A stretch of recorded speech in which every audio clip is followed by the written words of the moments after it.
नमस्कार, डेली 24 भारत देख रहे हैं आप। मैं हूं आपके साथ साहिल दुलिया। बुलेटिन की शुरुआत करेंगे बड़ी खबर के साथ। बांग्लादेश की राजधानी ढाका में शिया मुस्लिम समुदाय के सदस्यों ने ईरान के सर्वोच्च नेता की अचानक मृत्यु के खिलाफ विरोध प्रदर्शन किया। तो प्रदर्शनकारियों ने कहा कि ईरान के सर्वोच्च नेता का निधन अमेरिका और इजराइल के हमलों का परिणाम है, जिसके चलते उनका गहरा रोष व्यक्त किया गया है। इस दौरान लोग नारेबाजी करते हुए अपनी नाराजगी और विरोध दर्ज करा रहे थे। वहीं सुरक्षा के मद्देनजर स्थानीय प्रशासन भी सतर्क नजर आया। प्रदर्शन में ढाका में तनाव का माहौल पैदा कर दिया और समुदाय के लोगों ने इस घटना को लेकर वैश्विक राजनीति और सुरक्षा की चिंता भी व्यक्त की है। तो ईरान में अमेरिकी और इजरायली हमलों से नागरिक काफ़ी ज़्यादा प्रभावित हुए हैं और साथ ही साथ बांग्लादेश में भी अब इसका असर देखने को मिल रहा है। ढाका में शिया मुस्लिम विरोध प्रदर्शन करते हुए नजर आए हैं। तो खामेनेई की मौत पर नाराज़गी जाहिर करते हुए और विरोध प्रदर्शन करते हुए ये बांग्लादेशी नजर आए हैं। ढाका में शिया मुस्लिमों का विरोध देखने को मिला है। तस्वीरों में आप देख सकते हैं खामेनेई की मौत पर नाराज़गी जाहिर करते हुए ये शिया समुदाय के मुस्लिम नज़र आ रहे हैं। उन्होंने कहा कि अमेरिका और इजराइल के घातक हमलों का परिणाम है कि खामेनेई अब इस दुनिया में नहीं है, और खामेनेई की मौत पर नाराज़गी व्यक्त करते हुए ये बांग्लादेशी नज़र आए हैं। ढाका में ज़ोरदार प्रदर्शन यहाँ पर किया गया। हाथों में बैनर और झंडे लिए शिया मुस्लिम खामेनेई की मौत पर नाराज़गी व्यक्त करते हुए नजर आए। वहीं ईरानी रेड क्रिसेंट सोसाइटी के अध्यक्ष पीर हुसैन कोलीवंद ने हाल ही में जानकारी दी है कि अमेरिका और इजराइल के हमलों के चलते ईरान में व्यापक नागरिक नुकसान हुआ है। उनके अनुसार कुल 3643 सिविलियंस स्थल प्रभावित हुए हैं, जिनमें सबसे अधिक 3090 घर शामिल हैं। इसके अलावा 528 वाणिज्यिक और सेवा केंद्र, 14 मेडिकल या फार्मास्यूटिकल संस्थान और 9 रेड क्रिसेंट सोसाइटी की अपनी सुविधाएं भी नुकसान की चपेट में आई हैं। कोलीवंद ने बताया कि अधिकांश हमले घनी आबादी वाले रिहायशी इलाकों में हुए, जिससे नागरिकों की सुरक्षा और जीवन पर गंभीर खतरा उत्पन्न हुआ।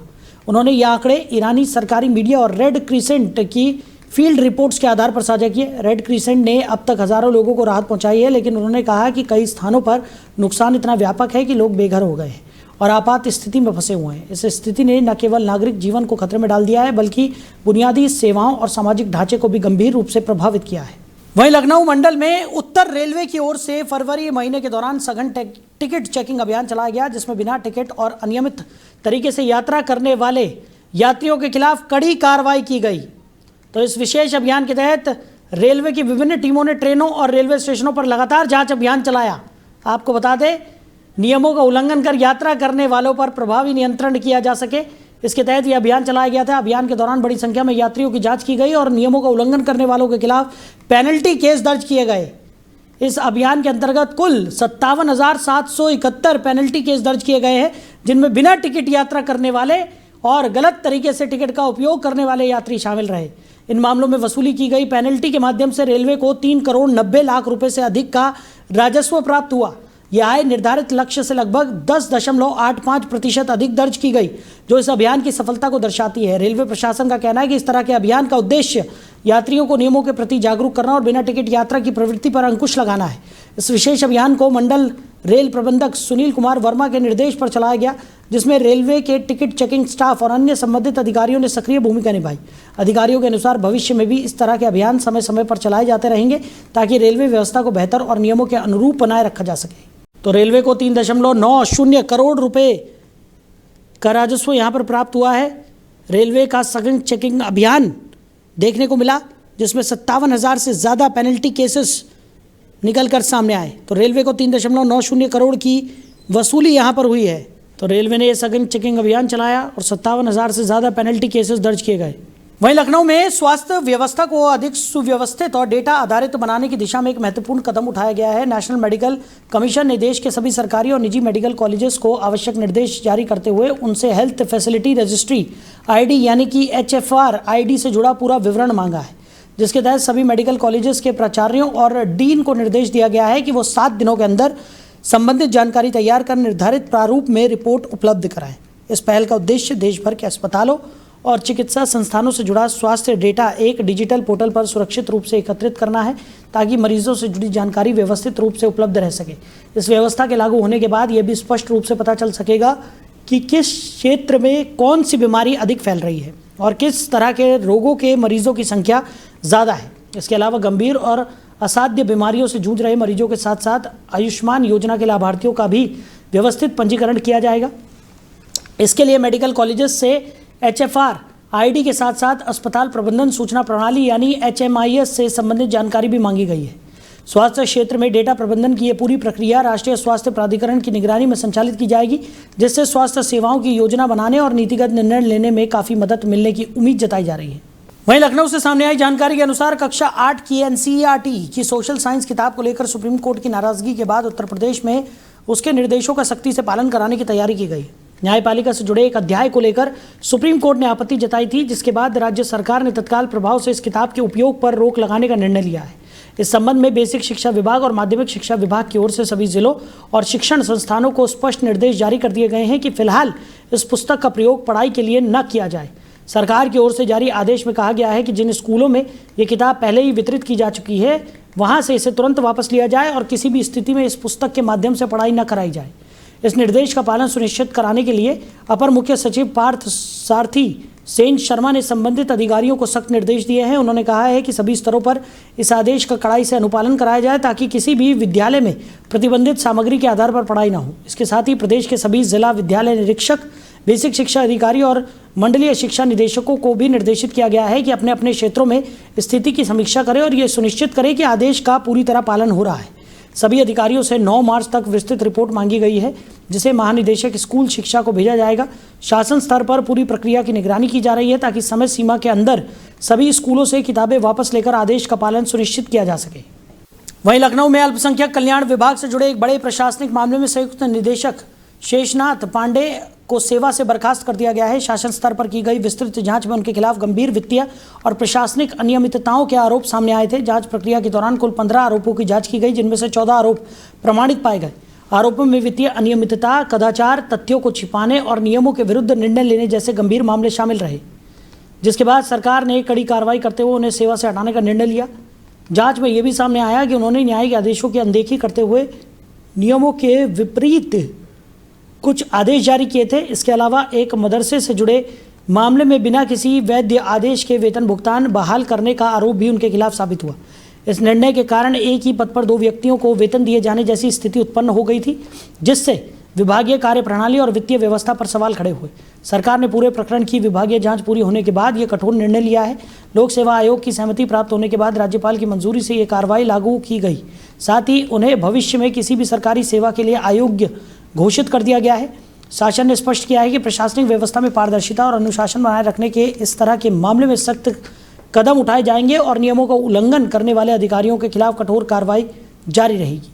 वहीं लखनऊ के अमोसी एयरपोर्ट में से खाड़ी देशों के लिए संचालित होने वाली कई अंतर्राष्ट्रीय उड़ानें अचानक प्रभावित हो गई, जिससे यात्रियों को काफ़ी परेशानी का सामना करना पड़ा। जानकारी के अनुसार दुबई, अबू धाबी और दमाम जाने वाली कुल 8 उड़ानों को रद्द कर दिया गया।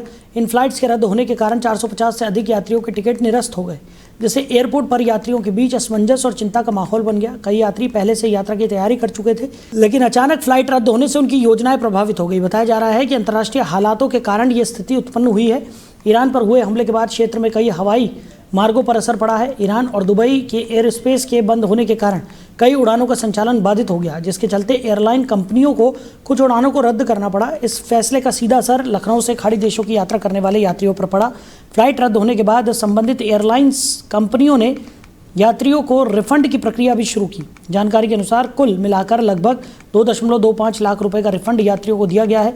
इंडिगो और एयर इंडिया एक्सप्रेस की कई उड़ानें इस कारण प्रभावित हुई हैं। एयरपोर्ट प्रशासन और एयरलाइंस कंपनियां स्थिति पर नज़र बनाए हुए हैं और जैसे ही हवाई मार्ग सामान्य होंगे, उड़ानों का संचालन दोबारा सुचारू करने की कोशिश की जाएगी। फिलहाल यात्रियों को अपनी उड़ानों की स्थिति की जानकारी पहले से प्राप्त करने की सलाह दी जा रही है। वहीं लखनऊ विकास प्राधिकरण की ओर से आवास खरीदने के इच्छुक लोगों के लिए एक विशेष योजना शुरू की गई है, जिसके तहत पहले आओ पहले पाओ व्यवस्था में फ्लैटों पर आकर्षक छूट दी जा रही है। इस योजना के अंतर्गत शहर के प्रमुख और बेहतर लोकेशन वाले क्षेत्रों में 1 BHK, 2 BHK और 3 BHK फ्लैट उपलब्ध कराए जा रहे हैं। आवास खरीदने वाले लोगों को फ्लैट की कीमत के आधार पर अलग अलग श्रेणियों में छूट दी जा रही है, जिसके माध्यम वर्ग और अन्य खरीदारों को घर लेने में आर्थिक राहत मिल सके।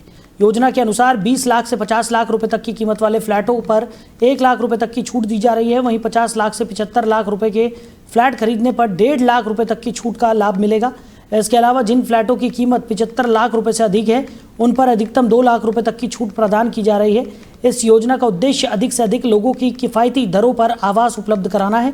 इसके साथ ही कब्जा प्रक्रिया को भी आसान बनाया गया है। सरकारी कर्मचारी कुल कीमत का 25% जमा कर फ्लैट का कब्जा प्राप्त कर सकते हैं, जबकि सामान्य नागरिकों को 35% राशि जमा करानी होगी। यह विशेष ऑफर सीमित समय के लिए लागू किया गया है, 27 मार्च तक प्रभावी रहेगा। इच्छुक लोग इस योजना के तहत आवेदन लखनऊ विकास प्राधिकरण के कार्यालय में जाकर या फिर उसके आधिकारिक वेबसाइट के माध्यम से कर सकते हैं। योजना को लेकर लोगों में उत्साह देखा जा रहा है और बड़ी संख्या में आवेदनों की संभावना जताई जा रही है। उधर लखनऊ में बहुजन समाज पार्टी की ओर से काशीराम की 92वीं जयंती के अवसर पर बड़ा कार्यक्रम आयोजित करने की तैयारी की जा रही है। इस मौके पर पार्टी ने कार्यकर्ताओं और समर्थकों से लखनऊ चलो का आह्वान किया है। 15 मार्च को राजधानी में बड़ी संख्या में बसपा कार्यकर्ताओं और पदाधिकारियों के जुटने की संभावना जताई जा रही है। कार्यक्रम का आयोजन पुरानी जेल रोड स्थित काशीराम स्मारक स्थल पर किया जाएगा, जहां पूरे प्रदेश से पार्टी से जुड़े लोग पहुंचकर उन्हें श्रद्धांजलि अर्पित करेंगे और उनके विचारों को याद करेंगे। बताया जा रहा है कि इस आयोजन में प्रदेश के लगभग 12 मंडलों से कार्यकर्ता और समर्थक शामिल होंगे। पार्टी संगठन स्तर पर कार्यक्रम को सफल बनाने के लिए तैयारियां तेज कर दी गई हैं और विभिन्न जिलों में कार्यकर्ताओं को अधिक से अधिक संख्या में लखनऊ पहुंचने के निर्देश दिए गए हैं। इस दौरान काशीराम के सामाजिक और राजनीतिक योगदान पर चर्चा की जाएगी और उनके द्वारा दिए गए विचारों को आगे बढ़ाने का संकल्प भी लिया जाएगा। संभावना जताई जा रही है कि बसपा सुप्रीमो मायावती भी इस कार्यक्रम में शामिल होकर कार्यकर्ताओं को संबोधित कर सकती हैं। वहीं दूसरी ओर जयंती के अवसर पर नोएडा में भी एक विशेष कार्यक्रम आयोजित किया जाएगा। पार्टी के केंद्रीय संयोजक आकाश आनंद के राजस्थान के भरतपुर में एक रैली को संबोधित करने की भी चर्चाएं हैं। पार्टी इस अवसर को संगठन को मजबूत करने और कार्यकर्ताओं में नया उत्साह भरने के रूप में देख रही है। वहीं लखनऊ में मौलाना कल्बे जव्वाद ने अमेरिका और इजराइल के खिलाफ तीखी प्रतिक्रिया व्यक्त की है। उन्होंने ईरान पर हुए हालिया हमलों की निंदा करते हुए कहा कि अंतर्राष्ट्रीय समुदाय को इस तरह की कार्रवाई से रोकना चाहिए और ईरान की सलामती के लिए प्रार्थना की। इस अवसर पर मौलाना ने भारत सरकार की चुप्पी पर भी सवाल उठाए और कहा कि ऐसे वैश्विक घटनाक्रम में सक्रिय और स्पष्ट रुख होना जरूरी है। मौलाना जव्वाद ने आगामी जुमे की नमाज के दौरान अमेरिका और इजराइल के खिलाफ बड़े स्तर पर प्रदर्शन करने का ऐलान किया। इस मौके पर आयोजकों ने जनता को शांतिपूर्ण ढंग से अपनी आवाज़ उठाने की अपील की। सुरक्षा प्रबंधों को देखते हुए प्रशासन ने जुमे की नमाज के दौरान क्षेत्र में भारी पुलिस और सुरक्षा बल तैनात किए ताकि किसी भी तरह की अप्रिय घटना से बचा जा सके। नमाज और प्रदर्शन दोनों में सुरक्षा और शांति बनाए रखने पर विशेष ध्यान दिया गया। इस पूरे घटनाक्रम ने लोगों में राजनीतिक और सामाजिक मुद्दों को लेकर चर्चाओं को भी तेज कर दिया। वहीं बदायूं जिले के उसावा थाना क्षेत्र के ग्राम असधरमई में एक गंभीर घटना सामने आई है, जिसमें दबंगों ने स्थानीय अधिवक्ता के परिवार पर घर में घुसकर हमला किया। ये घटना उस समय हुई जब अधिवक्ता के पिता के घर होली चौपाई का कार्यक्रम चल रहा था। हमले के दौरान आरोपियों ने लाठी डंडे और धारदार हथियारों का इस्तेमाल करते हुए परिवार के सदस्यों पर जानलेवा हमला किया। हमले में परिवार के 7 सदस्य गंभीर रूप से घायल हो गए। घायल परिवार ने तुरंत पुलिस को तहरीर देकर आरोपियों के खिलाफ सख्त कार्रवाई की मांग की। पुलिस ने 2 घायलों का मेडिकल कराया, जबकि अन्य घायल सदस्यों का इलाज अब भी जारी है। पीड़ित परिवार ने आरोप लगाया कि पुलिस की तरफ से अब तक किसी आरोपी की गिरफ्तारी नहीं की गई। घायल महिला ने बताया कि उसके सिर पर चाकू से वार किया गया और वो 5 महीने की गर्भवती होने के बावजूद भी मारपीट का शिकार हुई, लेकिन पुलिस ने उसका उचित मेडिकल इलाज नहीं कराया। इस घटना ने पूरे गांव में भय का और दहशत का माहौल पैदा कर दिया है। स्थानीय लोग आशंका व्यक्त कर रहे हैं कि अगर आरोपियों के खिलाफ तत्काल कार्रवाई नहीं की गई तो वो इस तरह की अन्य घटनाओं को अंजाम दे सकते हैं। इस मामले ने कानून व्यवस्था पर सवाल खड़ा कर दिया है और पूरे उसावा थाना क्षेत्र में तनाव फैला हुआ है। प्रशासन और पुलिस से लोगों को उम्मीद है कि दोषियों को जल्द गिरफ्तार कर न्याय सुनिश्चित किया जाएगा। मेरे चाकू मारा गया था ये। अच्छा, ये झगड़े में जी, और मेरे लाठी भी बहुत हाथ में पैर में हर जगह चोट आई है। हाथों पैर में चोट आई है। पेट में भी डंडा मारा गया था। अच्छा, पेट में डंडा मारा है। पुलिस ने कोई कार्रवाई की है? नहीं, अभी कोई कार्रवाई नहीं की। ये जो मारपीट की है ये कौन लोग हैं? ये हमारे पड़ोसी हैं जो आए दिन मारपीट करते रहते हैं। अच्छा, आपके परिवार के पड़ोसी हैं। पुरानी रंजिश है क्या कोई? जी सर। अच्छा, तो और ये आए दिन झगड़ा करते हैं और डंडे ले लेके निकलते हैं। इनके बच्चे, इनकी जितनी भी मतलब औरतें हैं, सब घर की औरतें आती हैं। हम लोग देखो अच्छे परिवार से, तो हम लड़ाई झगड़ा नहीं चाहते, लेकिन ये मैं कहूँगी नीच खानदान है, पूरा नीच खानदान है। पुलिस ने कोई कार्रवाई की है इन लोगों के खिलाफ? अभी नहीं की कुछ कार्रवाई नहीं की है। अच्छा, पुलिस ने अभी तक कोई कार्रवाई हम नहीं लोग सुरक्षा चाहते हैं। मेरे घर परिवार वाले डर डर के निकलते हैं। हम लोग सुरक्षा चाहते हैं। पुलिस वालों को कोई भी कार्रवाई करनी चाहिए लोगों के खिलाफ। ठीक है। आए दिन आके जो लोग झगड़ा करते हैं। ठीक। क्या नाम है बेटा आपका? मेरा नाम प्रिया है। कहाँ रहती हो? अजगर नहीं। आपके कहाँ पे चोट लगी है? मेरे पैर में ईंट लगी थी। ईंट लगी थी। झगड़े के दौरान आपके पैर में ईंट लगी है। फेंक के मार रहे थे ये लोग। उधर अमेठी जिले के जामू थाना क्षेत्र के दुनिया बरौलिया गांव में एक बुजुर्ग का शव संदिग्ध परिस्थितियों में कुएं में पाया गया, जिससे पूरे इलाके में हड़कंप मच गया। जानकारी के अनुसार बुजुर्ग 2 दिन से घर से लापता था और आज उनके घर से कुछ दूरी पर गांव के बाहर ही कुएं में मृत अवस्था में मिलने से ग्रामीणों में डर और चिंता फैल गई। सूचना मिलते ही पुलिस तुरंत मौके पर पहुंची और शव को कब्जे में लेकर आवश्यक कानूनी कार्रवाई शुरू कर दी। शव को पोस्टमार्टम के लिए भेजा गया ताकि मृत्यु के कारणों का स्पष्ट पता लगाया जा सके। पुलिस अब मामले की जांच पड़ताल में जुट गई है और आसपास के लोगों से पूछताछ भी की जा रही है कि बुजुर्ग के लापता होने और कुएं में शव मिलने के बीच क्या संबंध है। इस घटना ने पूरे गांव में तनाव और भय का माहौल पैदा कर दिया है। ग्रामीणों और परिजनों की निगाहें अब पुलिस जांच और पोस्टमार्टम रिपोर्ट पर टिकी हुई हैं ताकि यह स्पष्ट हो सके कि बुजुर्ग की मृत्यु आकस्मिक थी या किसी आपराधिक तत्व का हाथ इसमें शामिल है। वहीं ललितपुर जिले में होली के रंगों को लेकर दो समुदायों के बीच में जमकर झगड़ा और मारपीट की घटना सामने आई है। ये विवाद थाना बानपुर क्षेत्र में हुआ, जिसमें दोनों पक्षों ने लाठी डंडों का प्रयोग करते हुए एक दूसरे पर हमला किया। घटना के दौरान एक पक्ष के लगभग आधा दर्जन लोग गंभीर रूप से घायल हुए हैं। घटना का वीडियो सोशल मीडिया पर तेजी से वायरल हो गया, जिससे इलाके में हड़कंप और चर्चाओं का माहौल बन गया। वहीं पीलीभीत जिले में होली के त्योहार के दौरान सड़कों पर तेज गति से दौड़ती और ध्वनि प्रदूषण फैलाती बुलेट बाइकों के खिलाफ यातायात पुलिस ने विशेष कार्रवाई की है। कोतवाली क्षेत्र में वाहन चेकिंग अभियान के दौरान पुलिस ने देखा कि कई बाइकर्स नियमों की अनदेखी करते हुए फराटा भर रहे थे और अपने वाहनों में पटाखा या ध्वनि बढ़ाने वाले साइलेंसर लगा रखे थे, जिससे न केवल सड़क पर आवाज़ का प्रदूषण बढ़ रहा था बल्कि आम आवागमन करने वाले लोगों के लिए भी खतरा पैदा हो रहा था। सूचना मिलने के बाद पुलिस अधीक्षक के निर्देश पर सख्ती दिखाते हुए और जांच के दौरान दर्जनों ऐसे वाहनों को पकड़ा गया, उन पर चालान काटे गए और पटाखा बाइकों के साइलेंसर हटवाने की कार्रवाई भी की गई। वहीं पीलीभीत जिले के पूरनपुर कोतवाली क्षेत्र के गजरौला जब्ती गांव में एक गंभीर घटना सामने आई है, जिसमें दबंगों ने अवैध असले का इस्तेमाल करते हुए एक युवक पर फायरिंग की। बताया जा रहा है कि घटना के दौरान 6 बाइक सवार आरोपियों ने एक साथ युवक की ओर गोली चला दी, लेकिन युवक बाल बाल बच गया। घटना का वीडियो भी सामने आ गया है, जिसमें आरोपियों को तमंचा लहराते और खुलेआम धमकाते हुए देखा जा सकता है। पुलिस अधीक्षक के निर्देश पर इस घटना के संबंध में हत्या के प्रयास का मुकदमा दर्ज कर लिया गया है और मामले की गंभीरता को देखते हुए आरोपी की पहचान और उसकी गिरफ्तारी के लिए टीम बना दी गई है। उधर कन्नौज जिले में वन विभाग की मिलीभगत के चलते सरकारी जंगलों को भारी नुकसान पहुंचाने का मामला सामने आया है। जानकारी के अनुसार गुरसहायगंज रेंज के रसूलपुर वन ब्लॉक में कुछ दबंग और भ्रष्ट कर्मचारियों ने जेसीबी मशीन की मदद से हरे भरे पेड़ों को उखाड़कर फेंक दिया और जंगल के बीच 1 किलोमीटर लंबा अवैध मार्ग बना दिया। बताया जा रहा है कि ये कच्चा मार्ग वन विभाग के कर्मचारियों और अधिकारियों की मिलीभगत से तैयार किया गया, जिससे सरकार को लाखों रुपए का नुकसान हुआ। घटना का वीडियो सोशल मीडिया पर वायरल हो रहा है, जिसमें जंगलों की कटाई और जेसीबी द्वारा अवैध निर्माण साफ दिखाई दे रहा है। वहीं अमेठी जिले में जुमे की नमाज के बाद शिया समुदाय के लोगों ने अमेरिका और इजराइल के खिलाफ विरोध प्रदर्शन किया। ये प्रदर्शन मुसाफिर खाना कोतवाली क्षेत्र के भनौली गांव स्थित जामा मस्जिद के सामने आयोजित किया गया। लोगों ने पश्चिम एशिया में हो रही घटनाओं और निर्दोष नागरिकों पर हमलों के प्रति गहरा रोष व्यक्त किया। प्रदर्शनकारियों ने जोरदार नारेबाजी की और तुम एक हुसैनी मारोगे, हर घर से हुसैनी निकलेगा जैसे नारों से अपने गुस्से और विरोध का इजहार किया। इस दौरान मोहम्मद आका, शिब्दे मोहम्मद, जौहर अब्बास, सलमान हैदर और मौलाना खादिम सहित कई प्रमुख समुदाय के लोग मौजूद रहे और उन्होंने शांतिपूर्ण तरीके से अपनी मांग और आक्रोश को व्यक्त किया। प्रदर्शन के दौरान स्थानीय प्रशासन और पुलिस भी सतर्क रही और इलाके में सुरक्षा के कड़े प्रबंध किए गए। उधर बदायूं जिले के जरीफ नागर थाना क्षेत्र के गांव धर्मपुर टव्वा वैश्य में एक परिवार के खिलाफ दबंगों द्वारा किए गए जानलेवा हमले का मामला सामने आया है। घटना 4 मार्च 2026 की शाम लगभग 5:30 बजे हुई, जब गांव के कुछ दबंग व्यक्ति अचानक परिवार पर टूट पड़े। हमले में परिवार के सदस्य गंभीर रूप से घायल हुए। खासकर पीड़ित महिला प्रवेश की पत्नी के भाई सत्यवीर पर धारदार हथियार से वार किया गया, जिससे उनका सर लहूलुहान हो गया। मौके पर पहुंच पुलिस ने चाकू भी बरामद किया, जो हमले के वक्त इस्तेमाल किया गया था। पीड़ित परिवार ने वरिष्ठ पुलिस अधीक्षक को प्रार्थना पत्र सौंपकर आरोपियों के खिलाफ सख्त कार्रवाई की मांग की है। हमारे घर पे आओ, दारू पी को डंडा लेकर खुद मार रहा, उठा कर पटक मारी। कौन आया नाम बताओ। हम किशन।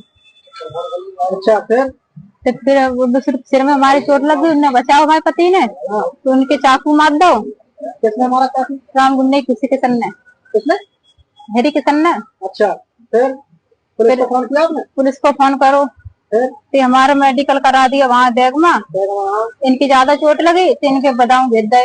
अच्छा, बदाऊं क्या हुआ? बदाऊं पैसे, चाकू के पैसे मांगे। कितने पैसे मांगे? 7,000। कितना मांगे?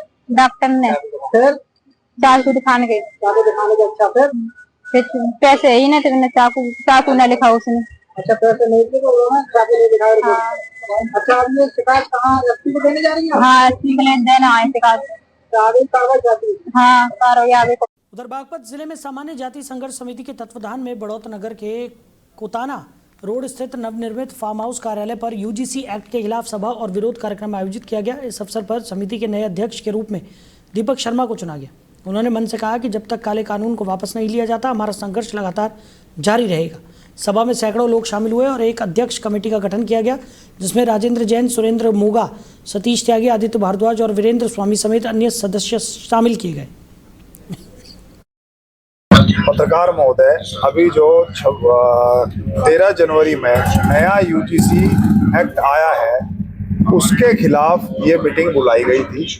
देशव्यापी आंदोलन चल रहा है, लेकिन जनपद बागपत पर, मेरठ कमिश्नरी पर ये आंदोलन उस तरीके से अभी तक नहीं शुरू हुआ था। मैं माननीय सुप्रीम कोर्ट का बहुत धन्यवाद आभार देता हूँ कि उन्होंने संज्ञान लिया और इस पर रोक लगाई, लेकिन इसमें अभी इस एक्ट को खत्म होना चाहिए और सरकार अगर खत्म नहीं करती तो इसमें अमेंडमेंट कर दे कि अगर कोई झूठी शिकायत करता है तो उसके खिलाफ भी सख्त कार्रवाई हो। दूसरी बात, इतने दिन से यूजीसी एक्ट चला आ रहा है, सब यूजीसी के तहत विश्वविद्यालय बनते हैं, कॉलेज बनते हैं, स्कॉलरशिप मिलती है, परीक्षाएं होती हैं, उनका अध्ययन कार्य चलता है। आज तक तो ऐसी 1% भी पूरे देश में कहीं घटना नहीं थी। अगर 1% भी ऐसी कोई घटना नहीं थी तो ऐसे नियमों का, इक्विटी ग्रांट का लागू करने का मतलब क्या है? नहीं लागू होना चाहिए, ये इसको खत्म करना चाहिए। संविधान का जो मूल परिभाषा है सामाजिक समरसता, उसको खत्म कर रही है वर्तमान सरकार। मोदी सरकार को, भारतीय जनता पार्टी सरकार को, एनडीए सरकार को, धर्मेंद्र प्रधान जी को, जयंत चौधरी जी को ये एक्ट वापस लेना चाहिए। उधर संभल में होली की उमंग अभी कम नहीं हुई थी कि शुक्रवार को पुलिस लाइन में जिले के पुलिसकर्मियों ने धूमधाम से होली का जश्न मनाया। इस दौरान पुलिस अधीक्षक का रंगीन अंदाज सबसे ज्यादा ध्यान खींच रहा था। एसपी ने सिर पर शिकारियों जैसी हैट पहन खुली जीप में पुलिस लाइन में प्रवेश किया और धुरंधर मूवी के गाने पर डांस करते हुए सभी को चौंका दिया। उन्होंने पहले जीप में खड़े होकर ठुमके लगाए, फिर नीचे उतरकर सिपाहियों के साथ अक्षय खन्ना के किरदार रहमान डकैत की तरह डांस किया और फायर ब्रिगेड की पाइप से पानी की बौछारें भी डाली। जश्न के दौरान पीले पीले ओ मेरे जानी और गुलाब जैसन खिलल बाड़ू जैसे गानों पर पुलिसकर्मी भी पूरे उत्साह के साथ ठुमके लगाते नजर आए। सुबह ही पुलिस लाइन में एक बड़ा गड्ढा खोदा गया था, जिसे फायर ब्रिगेड के पानी से भर दिया गया। पुलिसकर्मी रंगों से खेलते हुए एक दूसरे पर पानी और गुलाल छिड़कते रहे। कईयों ने मस्ती में अपने और दूसरों के कपड़े भी फाड़ दिए। बाद में सभी गड्ढे में कूदकर हरियाणवी गानों पर पानी में डांस करने लगे। तो फिलहाल इस बुलेटिन में मेरे साथ इतना ही। आप बने रहिए। नमस्कार।